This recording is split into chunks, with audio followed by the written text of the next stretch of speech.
Next few minute में हम देखेंगे तत्व चिंतन कंपनी की आईपीओ की डिटेल्स, और लास्ट तक आप वीडियो देखिए। लास्ट में मैं बताऊंगा कि कंपनी का ग्रे मार्केट प्रीमियम कितना चल रहा है और कंपनी का आईपीओ अप्लाई करने के बाद कितना मनी हमें मिल सकता है। सबसे पहले हम कंपनी की डिटेल्स देखेंगे कि कंपनी बिजनेस क्या करती है। उसके बाद देखेंगे कि कंपनी के प्रमोटर कौन कौन है, फिर कंपनी के फाइनेंशियल कैसे है, कंपनी कंपटीशन को बीट कर पाती है कि नहीं, कंपनी के कॉम्पिटिटिव स्ट्रेंथ कितनी है वो देखेंगे। फिर देखेंगे कि कंपनी के ऑब्जेक्टिव क्या है आईपीओ लाने के पीछे। फिर देखेंगे कि कंपनी का आईपीओ कब आने वाला है, उसका अलॉटमेंट कब होगा, आईपीओ का रिफंड कब होगा और लिस्टिंग कब होगी वो देखेंगे। तो चलिए वीडियो शुरू करते हैं।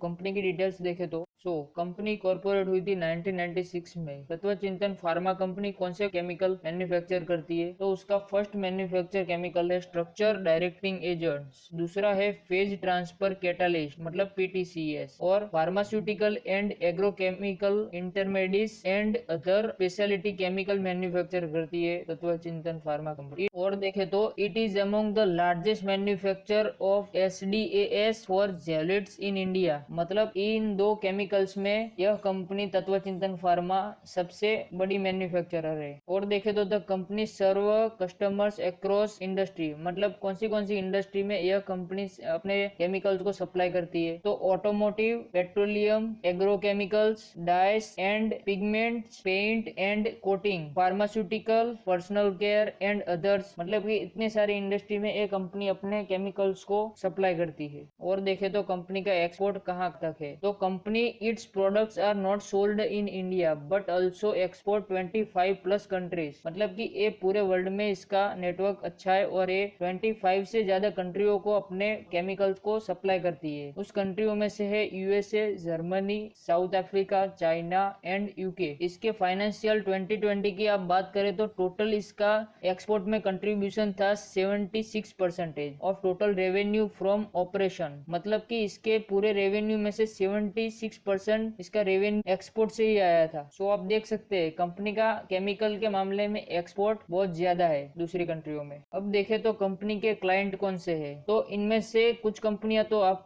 जानते ही होंगे। इनमें से आप देखे तो Laurus lab, Navin fluorine international, Atul limited, Otsuka chemicals, SRF limited, यह सारी बड़ी कंपनियां इस कंपनी के क्लाइंट है।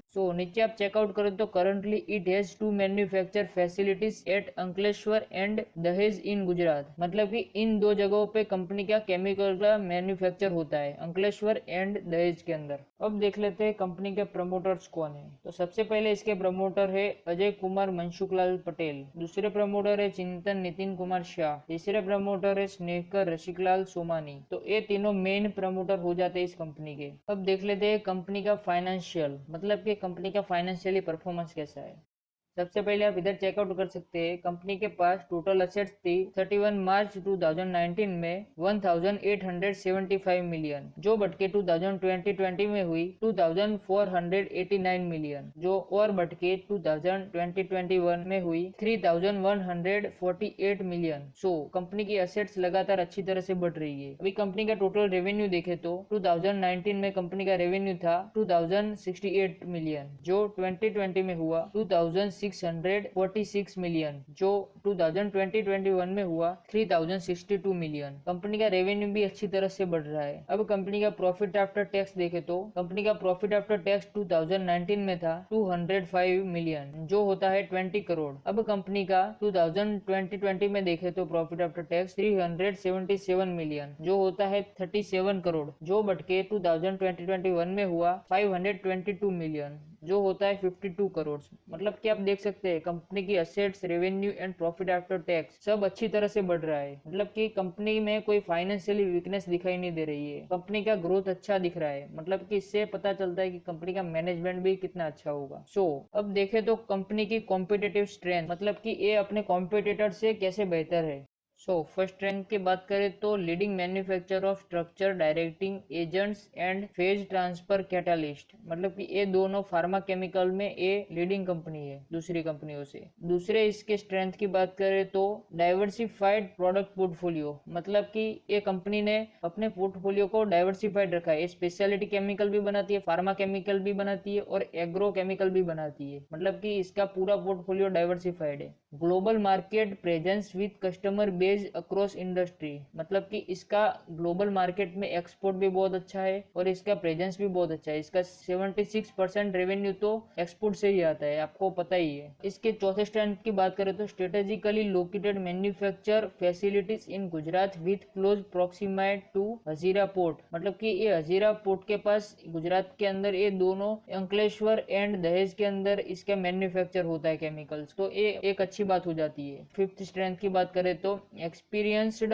प्रोमोटर एंड मैनेजर्स टीम, मतलब कि इनके पास प्रमोटर एक्सपीरियंस वाले हैं एंड मैनेजर की टीम भी एक्सपीरियंस वाली है, वो अच्छी बात हो जाती है इस कंपनी के बारे में। Strong financial performance track record, तत्व चिंतन फार्मा केमिकल के फाइनेंशियल भी ट्रैक अच्छा लग रहा है, जो एक अच्छी बात हो जाती है इस कंपनी के बारे में। अब देखें तो कंपनी का ऑब्जेक्टिव क्या है आईपीओ लाने के पीछे, तो सबसे पहला ऑब्जेक्टिव देखें तो funding capital expenditure requirement for expansion of दहेज मैन्युफैक्चर फैसिलिटीज, मतलब कि इनका जो दहेज में जो प्लांट है वो उनको एक्सटेंड करना है। दूसरा इसका ऑब्जेक्टिव देखें तो funding capital expenditure for requirement to update R&D facilities in Vadodara, मतलब इनको कैपिटल रिक्वायरमेंट है update R&D facilities in Vadodara, मतलब कि इनका जो वडोदरा में मैन्युफैक्चर प्लांट है उसमें रिसर्च एंड डेवलपमेंट बढ़ाने के लिए इनको इस कैपिटल का रिक्वायरमेंट है। एंड थर्ड ऑब्जेक्टिव देखे तो to meet general corporate purpose, मतलब ये ऑब्जेक्टिव तो हर आईपीओ में होता ही है, मतलब कि उनको अपने कुछ पर्पज के लिए पैसा चाहिए। अब कंपनी के आईपीओ का टाइम टेबल देख लेते हैं, तो आईपीओ ओपन हो रहा है 16 जुलाई को, आईपीओ की क्लोजिंग है 20 जुलाई को, मतलब कि आपको 16 से 20 के बीच में आपको अप्लाई करना होता है। फिर आईपीओ की बेसिक अलॉटमेंट डेट, मतलब कि आपको कब मिल सकता है, तो 26 जुलाई को आप चेक कर सकते हैं। फिर आपको आईपीओ नहीं मिला होगा तो रिफंड हो जाएगा 27 जुलाई को, और आपको आईपीओ अगर मिला होगा तो आपके डीमेट अकाउंट में क्रेडिट हो जाएंगे 28 जुलाई को, और आपके डीमेट अकाउंट में क्रेडिट हो जाने के बाद ये आईपीओ की लिस्टिंग कब होने वाली है, तो 29 जुलाई को, मतलब आप उस दिन आईपीओ के शेयर बेच के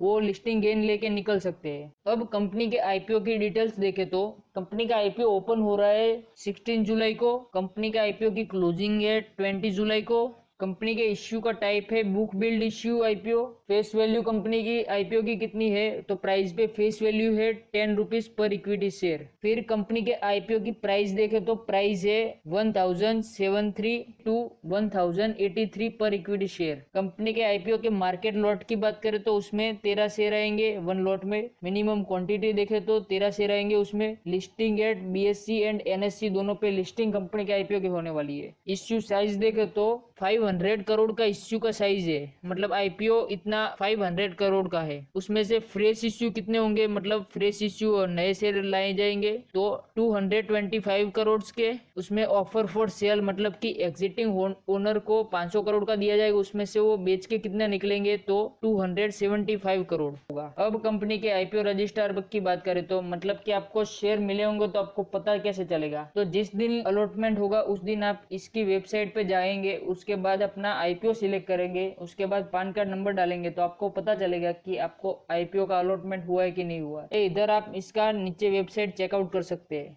अब कंपनी के लॉट साइज की बात करें तो मिनिमम आप 1 लॉट के लिए अप्लाई कर सकते हैं, उसमें 13 शेयर आएंगे, उसमें 14,079 रुपीज ब्लॉक होंगे। आप कट ऑफ प्राइस सेलेक्ट करेंगे तो मैक्सिमम आप 14 लॉट के लिए अप्लाई कर सकते हैं, उसमें 182 शेयर आएंगे, उसमें आपका 1,97,106 रुपीज आपका कट ऑफ प्राइस पे ब्लॉक हो। यह कंपनी का लेटेस्ट 13 जुलाई का आप ग्रे मार्केट प्रीमियम देख सकते हैं, तो इसका ग्रे मार्केट प्रीमियम चल रहा है 530 रुपीज। इसको हम 13 शेयर से मल्टीप्लाई करें तो होता है 6,890 रुपीज, मतलब कि आप आईपीओ में अप्लाई करेंगे तो आपको यही ग्रे मार्केट प्रीमियम इसके आसपास चल रहा होगा, तो इतने तक आपको रुपीज मिल सकते हैं। आज के वीडियो में इतना ही। कंक्लूजन की बात करें तो यह कंपनी का फाइनेंशियल भी आप देख सकते हैं, उसका असेट्स भी लगातार बढ़ रहा है, रेवेन्यू भी बढ़ रहा है एंड प्रॉफिट आफ्टर टैक्स भी बढ़ रहा है। कंपनी का फाइनेंशियल कोई भी वीकनेस नहीं है, कंपनी का फाइनेंशियल बहुत अच्छा है। कंपनी का मैनेजमेंट देखे तो वो भी अच्छा है। कंपनी का पोर्टफोलियो देखे तो वो डाइवर्सिफाइड पोर्टफोलियो है, मतलब company pharmaceutical, speciality chemical and agrochemical तीनों वो मैन्युफैक्चर करती है। इस कंपनी का ऑब्जेक्टिव भी अट्रैक्टिव है। उसने अपने ऑब्जेक्टिव में बताया है कि यह कंपनी क्या क्या करने वाली है जो पैसे ले रही है उससे। कंपनी का ग्रे मार्केट प्रीमियम भी अच्छा चल रहा है। आपको कोई टेंशन लेने की बात नहीं, इस कंपनी का नेगेटिव में लिस्ट होने का चांस बहुत कम है। आप डेफिनेटली इस कंपनी में अप्लाई कर सकते हैं। कंपनी ने तो बता ही दिया है कि इस पैसों से क्या क्या करने वाली है। फ्रेंड्स, आज के वीडियो में इतना ही। मिलते हैं नेक्स्ट वीडियो में। ऐसे ही अपकमिंग वीडियोस के लिए सब्सक्राइब बटन को प्रेस कीजिए एंड बेल आइकन को ऑल पे कर दीजिए ताकि एवरी नोटिफिकेशन आपको सबसे पहले मिले।